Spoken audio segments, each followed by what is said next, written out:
start with the exam. I believe that Mr. Martell would like to start us off by motioning for Your Honor to recuse himself on this case. Judge, if I may, very briefly. Thank you, Judge. And certainly, Judge, I got much respect for this honorable court, been before this court a number of times. Judge, but the court rule is clear, Judge, that a examination must be conducted by a neutral and detached magistrate, Judge. In this particular case, and just for a little bit of context, for Your Honor, this is a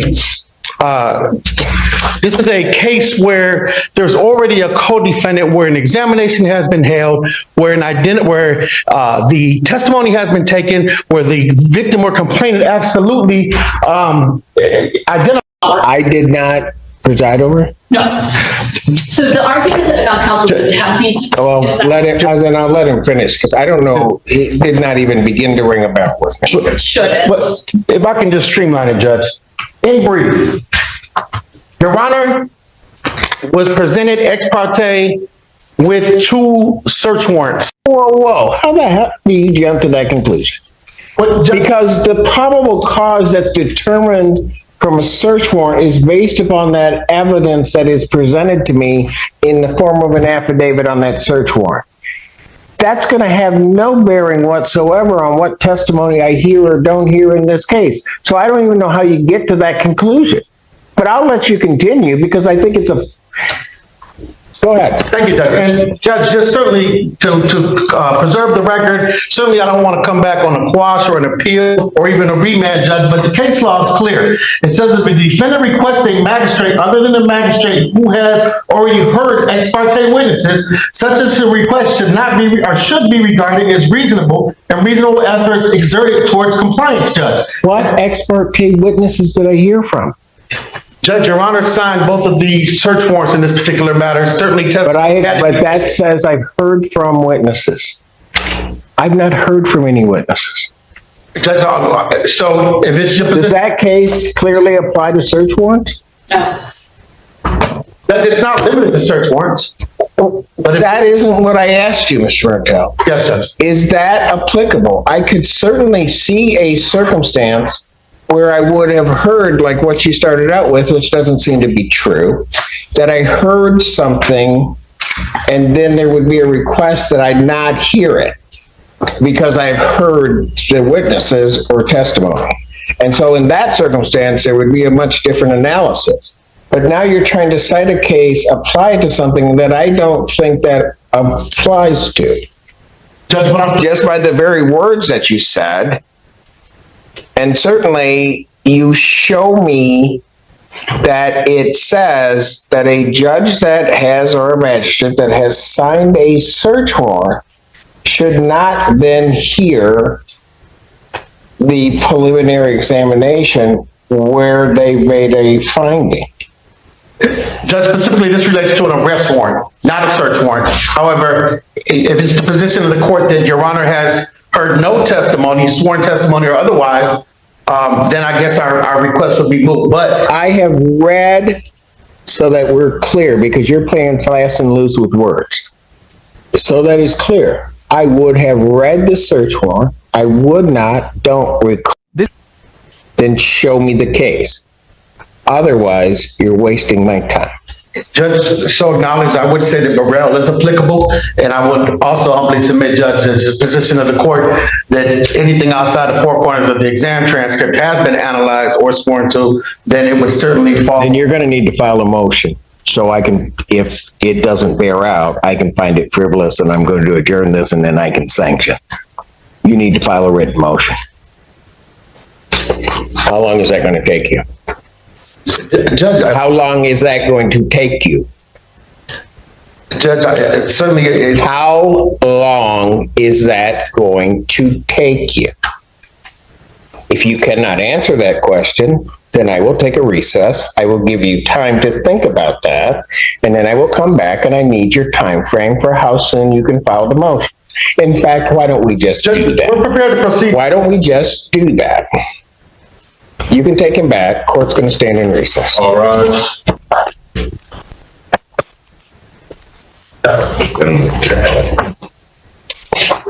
Court recalls case of the People versus Darren Wilson. And good afternoon once again, Your Honor. Good afternoon to your fine staff. And please, this most honorable court, Edward Martell, Darren Dwayne Nicholson. State your name once again for the record. The one rules. Have a seat. So, Mr. Martell, you know, I'm a bit concerned. I just take what people give me.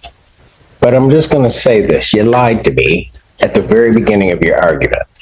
I went back, had my staff go back. You said that I held a preliminary examination on the 24F2-2251, our case number. That is not the circuit court case number. I didn't handle that exam. Judge Barr handled that exam. So your initial argument regarding refusal started with and I hate using the word, but it's true. It started with a lie. Then, Mr. Martell, you continued with your lie regarding the import of the case of People versus Burrell, which you cite one portion of it about a magistrate who takes testimony and does that, and that's why I went through exactly what this court does regarding search warrants. And then you cite a portion of that, and I think intentionally skipped over the first part of that paragraph to mislead this court. And I'll tell you what it says. It says, whereas here, an affidavit presented to a magistrate was in conclusory form, which I'm sure those search warrants were, and did not state any of the underlying or operative fact, and no witnesses were examined, which they weren't, we can perceive no prejudice to the accused in having the magistrate who issued the arrest warrant, which is different, preside at a preliminary examination. If I may. If it's not going to be a lie, go for it.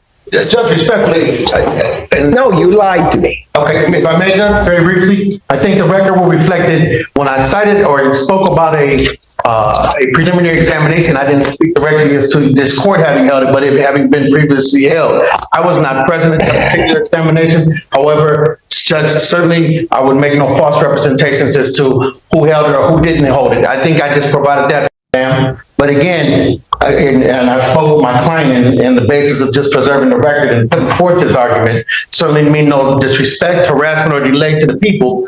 Judge, we're prepared to proceed. If Your Honor intends to deny, that's fine. Again, we're prepared. I don't know what your motion is, because everything that is presented to me is not it. Ms. Hughes, do people have anything to say regarding this? I have quite the record to make regarding the one thing that I absolutely have to say, even though I think this argument is clear and where this situation is headed is clear, but the thing that needs to be abundantly clear, I do have a lot to say about the law, and I do have my own cases to cite, but if Your Honor doesn't need those, I'll set that aside. But the thing that needs to be said is the search warrants that Your Honor reviewed are what led to the pertinent testimony today. They did not include the pertinent testimony that would be heard today. Your Honor signed off on search warrants that include facts that frankly are not being contested. The defense is not contesting that these crimes occur. They are contesting the defendant's identity. The search warrants led to evidence of the defendant's identity. Facts that Your Honor has never heard before, which is where we're about to go. But frankly, the law that I'm choosing not, and maybe I just need to, the law is actually clear that a judge who has reviewed and approved a search warrant, even on facts that they will later hear, that is okay, that procedure is okay. And specifically, I turn to People v. Cameron, which is an unpublished case of the Court of Appeals from 2013, and Cameron is Cameron. And in that case, not only did the judge review and approve the search warrant, but that judge went on to be the trial judge, a bench trial judge. And the Court of Appeals said in that case, so the issue that went up to the Court of Appeals was the defendant was claiming that his trial attorney was ineffective by not trying to recuse that judge. And the Court of Appeals said, failing to advance a meritless argument or raise a futile objection does not constitute ineffective assistance of counsel. That is what the Court of Appeals said about trying to recuse a judge who has previously reviewed a search warrant. The other case that is specifically on point is a much older case. It's from 1971. It's People v. Pitchford, 3-3 Mish at 299, 1971. Their exam judge, and then they affirmed, and the case went back down for exam. But in that case, we don't even have a case where the defense is trying to say that Your Honor inappropriately approved the search warrant, and we don't have a case where the defendant is even trying to contest any of the facts that were in the search warrant. Sorry, from having nothing to say, I always have a lot. No, that's fine. Anything else, Mr. Just very Martell? briefly, and I certainly respect this. Because I'm going to tell you that, quite frankly, Mr. Martell, one may have to convince me why you have not, only in terms of your misleading of this court, attempted to try to have this judge recused for the purpose of forum shopping. Because, I think so. Because originally I had to step into this case, and I can tell you probably weren't necessarily real excited about it. But that's the way that the system works here. And so I think you're continuing on with that. And because there's no other reason, I think, to try to bring this frivolous argument. Judge, respectfully, I certainly enjoy practicing before Your Honor, and I certainly had no intent to speak this or in fact, the exam or the transcript thereafter. As far as I don't believe any misrepresentations were made to this honorable court, Judge. I stand firm on my word. At the end of the day, I think there's a basis for our argument to put forth the position of the court that it's not certainly, Your Honor. We will move forward with your denial, and we're prepared to. I have not ruled. You will hear my ruling loud and clear. Yes, but do not presume that I'm going to deny it. Before I stepped off the bench, I asked, and I think properly so, your motion should be in writing. How long will that take you to do? If you won't answer me, then I will set the time. Blow might be the most serious yet. Judge Boyd accuses Martell of forum shopping, trying to get the case in front of a different judge he might see as more favorable. That's not just frowned upon, it can be a major ethical violation. She implies that Martell's entire motion was a strategy to avoid her courtroom. Ouch. Forum shopping undermines judicial fairness and erodes public trust, and the judge sees right through it. If Martell thought he could push her off the bench with a flimsy legal claim, this moment proves he picked the wrong judge. Just for scheduling, Yes, go ahead. No, that's fine. I am not available on December 26th. I am the person that will be filing the response. I would love to be the person to litigate it as well. Understood. Then preliminary examination, since this is not co-defendant, is Christopher Harrison. That case number for reference is 24F22251, our case number. That is not the circuit court case number. I didn't handle that exam. Judge Barr